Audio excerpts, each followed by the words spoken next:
Kwa hiyo wewe Chaso uliyekaa hapa unavyoangalia huku meza kuu, na wewe unayo nafasi ya kuwa kama hawa huku meza kuu. Hata makamu mwenyekiti alipita huku tulikopita sisi, ambako wewe unamuona makamu mwenyekiti hapo amefika, ni kwa sababu alipita Chaso. Kwa hiyo niwatie moyo kwamba haujafanya kazi bure na upo hapa bure. Upo hapa kwa sababu siku moja utafika mahali unahitaji kupitia Chaso na kupitia Chadema.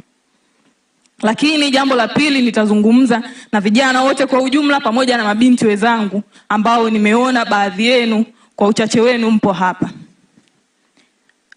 Kipindi cha apartheid policy South Africa, kulikuwa na sera ambazo zilikuwa zinawakandamiza watu wa South Africa na zinawafeva watu wageni makaburu.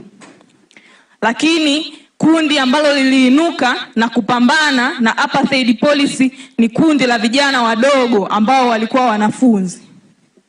Walisimama wakapambana kuhakikisha kwamba sera zile onevu dhidi yao zinaondolewa, ikiwepo sera ya kibaguzi, ubaguzi wa rangi ambao ulikuwa unatokea kwenye maeneo muhimu ya kiuchumi, kisiasa na kiutamaduni. Vijana wadogo walijitokeza, wakiwepo akina Mashinini, walikuwepo akina Steven Biko, ambao walianzisha kitu kinaitwa Black Consciousness, ambacho kiliwafanya watu weusi wawe proud na weusi wao. Ndio maana ukaanzisha ule wa msemo wa Black is beautiful. Na hilo liliwapelekea kugundua kwamba kwenye mifumo ya elimu haiwi productive. Ndio maana wakaanza kupinga kutumika kwa lugha ya makaburu kufundishwa kwenye elimu ya South Africa, kwa sababu haiwatengenezi kuwa watu watakao kutumika kwenye maofisi, ila inawatengeneza watu watakao fanya kazi only domestic, kazi za nyumbani pekee. Hilo linahusiana nini na maisha yetu leo sisi wana Chaso? Leo hii vyuoni kwetu kumekuwa na tabia ya kwamba wewe kama sio UVCCM, hauna kadi ya UVCCM, basi hauwezi kuwa kiongozi. Political segregation. Vyuoni kwetu hata usiara haupati wewe kama hauna kadi ya UVCCM.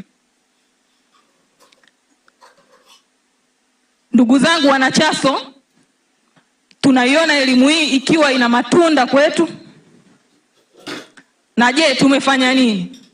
South Africa vijana wadogo walisimama mpaka wakasababisha South Africa kwa kipindi hicho kuwa turning point ya ukombozi wao. Kwa hiyo unavyojiona wewe, ujione kwamba unao mchango mkubwa wa kuibadilisha jamii yako, kama ambavyo ndugu zetu na wazazi wetu nyumbani wanategemea sisi tuwe chachu ya mabadiliko ambayo jamii inaitaka.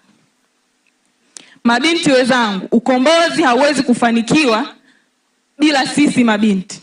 Kipindi Mandela amefungwa, mke wake Winnie Madikizela Mandela alikuwa ana watoto, alinyanyaswa, lakini bado alisimama kupaza sauti kwa ajili ya South Africa.